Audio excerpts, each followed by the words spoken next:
ആനച്ചന്തത്തിന് മാറ്റുകൂട്ടുന്നത് പത്തരമാറ്റുള്ള നെറ്റിപ്പട്ടമാണ്. പൊന്നിൻ തിളക്കമാർന്ന നെറ്റിപ്പട്ടമണിഞ്ഞ് തലയുയർത്തി നിൽക്കുന്ന ഗജവീരന്മാർ പൂരപ്രേമികളുടെ മനം കവരുന്നുവെന്ന് മാത്രമല്ല, ഉത്സവ കാഴ്ചകളിൽ തന്നെ അത് ഏറ്റവും സ്വർണ്ണശോഭ വിടരുന്ന കണ്ണഞ്ചിപ്പിക്കുന്ന ദൃശ്യമായി മാറുകയും ചെയ്യുന്നു. പാറമേക്കാവ് വിഭാഗത്തിന്റെ സ്വർണ്ണത്തലയെക്കെട്ട് ഒരുക്കാൻ പതിറ്റാണ്ടുകളായി ചുക്കാൻ പിടിക്കുന്നത് കുന്നത്തങ്ങാടി സ്വദേശി വസന്തനാണ്. എല്ലാ നെറ്റിപ്പട്ടം തൃശ്ശൂർ പൂരത്തിന് പുതുക്കി പണിയും. അതിൽ ഒരു ചൂരപ്പുളിയും 2 നാഗവടം, ബാക്കി 12 നെറ്റിപ്പട്ടം വണ്ടോടാണ്.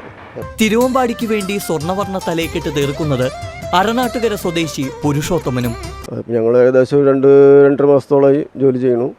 പിന്നെ ഇതിൻ്റെ മെറ്റീരിയൽസൊക്കെ മദ്രാസ്, ബോംബെ എന്നിവിടങ്ങളിൽ നിന്നാണ് കൊണ്ടുവരുന്നത്. ഗജവീരന്റെ കറുപ്പഴകിനും തലയെടുപ്പിനും തങ്കശോഭ പകരുന്ന നെറ്റിപ്പട്ടം പൊൻപട്ടമാക്കിയെടുക്കുന്നതിനു പിന്നിൽ നിരവധി ആളുകളുടെ ദിനരാത്രങ്ങൾ നീളുന്ന കഠിന പരിശ്രമം ആവശ്യമാണ്. ഒരു നെറ്റിപ്പട്ടം നിർമ്മിക്കാൻ ചുരുങ്ങിയത് 18 ദിവസമെങ്കിലും വേണം. നെറ്റിപ്പട്ടങ്ങളിലുമുണ്ട് സ്പെഷ്യലുകൾ. തിടമ്പേറ്റുന്ന ആനയെ അണിയിക്കുന്ന നെറ്റിപ്പട്ടമാണ് ചൂരൽപ്പൊളി. ഇടത്തും വലത്തും നിൽക്കുന്ന 2 ആനകൾക്ക് നാഗപടവും മറ്റ് കൂട്ടാനകൾക്ക് വണ്ടോട് തലയെക്കെട്ടുമാണ് നിർമ്മിക്കുന്നത്. തിടമ്പേറ്റുന്ന ആനയുടെയും 2 കൂട്ടാനകളുടെയും നെറ്റിപ്പട്ടം നിർമ്മിക്കാൻ 80,000 രൂപയോളമാണ് ചിലവ്.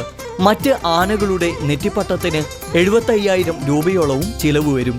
ചാക്ക്, ചുവപ്പ്, ജഗന്നാഥൻ എന്നിവ ഉപയോഗിച്ച് തുടങ്ങുന്ന നെറ്റിപ്പട്ട നിർമ്മാണത്തിൽ കുമിളകൾ, വട്ടക്കിണ്ണം, എടക്കിണ്ണം, കൂമ്പക്കിണ്ണം, ചന്ദനക്കല, ചൂരൽപ്പൊളി എന്നിവ കൂടി തുന്നിച്ചേർക്കുന്നതോടെ അതിൻ്റെ അഴക് വിടരുന്നു. ഒരു നെറ്റിപ്പട്ടത്തിൽ 6,000-ഓളം കുമിളകൾ ഉണ്ടാകും. ഏത് നെറ്റിപ്പട്ടമായാലും 2 വട്ടക്കിണ്ണം, 1 കൂമ്പക്കിണ്ണം, 11 ചന്ദനക്കലകൾ, കുമിളകൾ എന്നിവ ഉണ്ടാകും. പൊടിപ്പും തൊങ്ങലും കാളാഞ്ചിയും തുന്നിച്ചേർക്കുന്നതോടെയാണ് നെറ്റിപ്പട്ടം പൂർണ്ണതയിലെത്തുന്നത്.